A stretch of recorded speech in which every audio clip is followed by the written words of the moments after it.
12 లక్షల వరకు వేతన జీవులకు బిగ్ రిలీఫ్ అని చెప్తున్నారు. ఇజ్ ఇట్ అంటే ఎక్స్పెక్టెడ్ రేంజ్లో వచ్చిందా? అఫ్ కోర్స్ చాలామంది 10 నుంచి 15 లక్షల వరకు కూడా ట్యాక్స్ ఉండకూడదు అని చాలామంది ఆశ పడ్డారు అనేది కూడా మనం గత కొద్ది రోజుల్లో చూస్తూ ఉన్నాం. But how do you see this like whatever they just announced? పెద్దగా సంచలనాలకి తావు లేకుండా సాగినటువంటి బడ్జెట్ ప్రసంగం ఆఖరి ఓవర్లో 6కు 6 సిక్సర్లు కొట్టేసింది ఆవిడ. అది అన్ఎక్స్పెక్టెడ్గా 7 లక్షల నుంచి 12 లక్షలకి పెంపు అనేటటువంటిది ఊహించనటువంటి పరిణామం.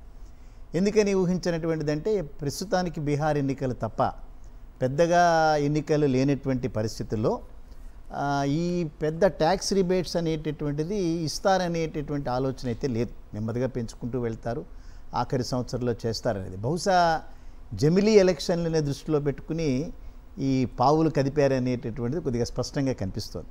ఎందుకనంటే రాజకీయపరమైనటువంటి బెనిఫిట్స్ లేకుండా ఏ పొలిటికల్ పార్టీ కూడా బడ్జెట్లు ప్రవేశపెట్టడం అనేది మనం చూడలేదు. అందుకనే ప్రస్ఫుటంగా మొట్టమొదటి నుంచి సాగినటువంటి దీంట్లో మనకు కనిపించింది ఏమిటంటే ఆవిడ ధరించినటువంటి శారీ కూడా బీహార్ నుంచి మధుబని శారీస్ని వేసుకుని రావటం, అట్లాగే బీహార్కి ప్రత్యేకంగా ఈ బడ్జెట్లో ఒక 5-6 బెనిఫిట్స్ని పదే పదే చెప్పటం, అది కొద్దిగా అది బీహార్కి ఫేవర్ చేసేటటువంటి ఉద్దేశంలో చేసినటువంటి ప్రసంగంలా కనిపిస్తుంది. తప్పేమీ లేదు, రాజకీయ పార్టీ ఎన్నికల్లో బెనిఫిట్ పొందడానికి చేసినటువంటి తప్పేం లేదు.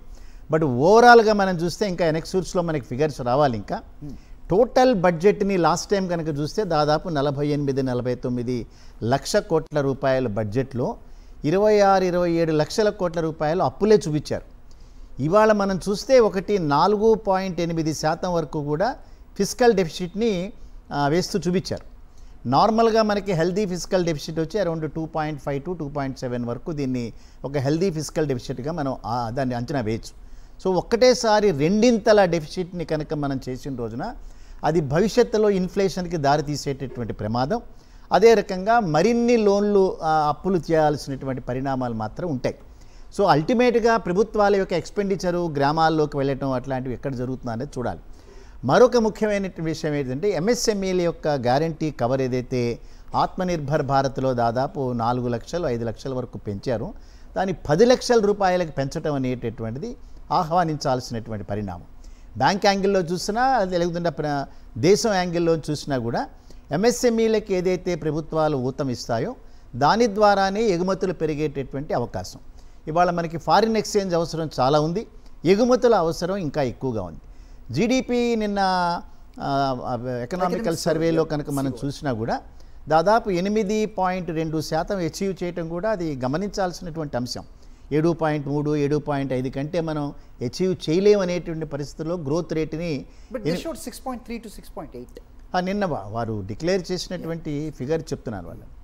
సో ఇవన్నీ కూడా ఆహ్వానించాల్సినటువంటి పరిణామాలు. ఇవన్నీ కూడా ఓవరాల్గా కనుక మనం చూస్తే బడ్జెట్లో పెద్దగా సంచలనాలు లేకపోయినా కూడా ఓవరాల్గా గ్రోత్ జ్ఞాన్ అనేటటువంటి కొత్తగా పదం పట్టుకొచ్చారు. దానిలో ఉమెన్కి నారీ అండ్ సంథింగ్ యూత్, అట్లాగే అన్నదాత, ఇవన్నీ. సో ఈ రకమైనటువంటి ఫోకస్డ్ బడ్జెట్లు వేయటం అనేటటువంటిది ఎప్పుడూ ఆహ్వానించాల్సిన పరిణామమే. ఈ 8 సంవత్సరాల కాలంలో ఇవాళ వారు ప్రజెంట్ చేసినటువంటి బడ్జెట్లో కనుక చూస్తే కొద్దిగా భవిష్యత్తులో భారతదేశాన్ని కొద్దిగా ముందుకు తీసుకెళ్లేటటువంటి ఆ కార్యక్రమంలో కొద్దిగా ఉన్నారనేటటువంటి కొద్దిగా తెలుస్తున్నది వాళ్ళు. Right sir. సో దాని రూపంలోనే మనం దీన్ని అండర్స్టాండ్ చేసుకోవాలి. Shekhar garu, how do you see this? Like because the challenge was unemployment. దాని గురించి ఎక్కువగా ప్రస్తావించలేదు అనేది ఒక విమర్శ చిన్నగా వినిపిస్తున్నప్పటికీ రాంబాబు గారు చెప్పినట్టుగా చివరి ఓవర్లో 6కు 6 బాల్లు సిక్సర్ కొట్టారు ఇన్కమ్ ట్యాక్స్ రిబేట్ అనౌన్స్ చేసి అనేది. How do you see this?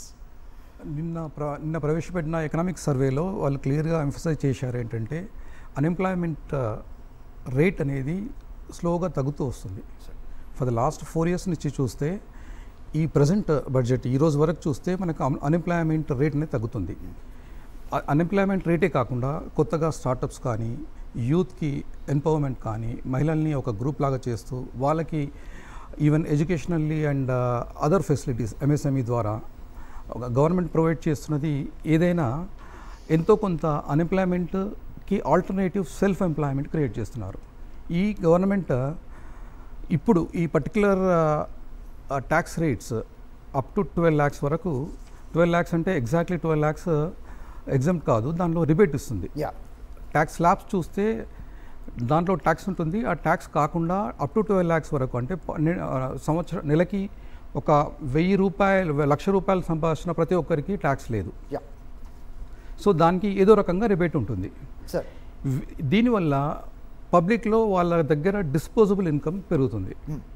ఒక్కసారి డిస్పోజబుల్ ఇన్కమ్ పెరుగుతుంటే మనలో ఈ కన్జంప్షన్ రేట్ స్లోగా తగ్గుతూ మెయిన్గా డిమాండ్ ఫర్ గూడ్స్ తగ్గుతూ వస్తుంది. ఒకవైపు ఇన్ఫ్లేషన్ పెరుగుతుంది. ఇన్ఫ్లేషన్ ఎట్లా అంటే కన్జ్యూమబుల్ గూడ్స్, ఇప్పుడు టమాటో తీసుకోండి, ఆలూ తీసుకోండి, ఆనియన్ తీసుకోండి, తూర్ దాల్ కానీ ఇలాంటి వాటి రేట్లు విపరీతంగా పెరుగుతున్నాయి. వాటి మీద మన ప్రొడక్షన్ ఉన్నప్పటికీ కూడా, మన దేశంలో సరి అయిన ప్రొడక్షన్ ఉండి కన్జ్యూమబుల్ గూడ్స్ అన్నీ కూడా వాటి మీద రేట్స్ పెరుగుతున్నాయి. ఇది కంపల్సరీ తగ్గించాల్సింది, దీన్ని కంట్రోల్ చేయాల్సిన ఏరియా. Right sir.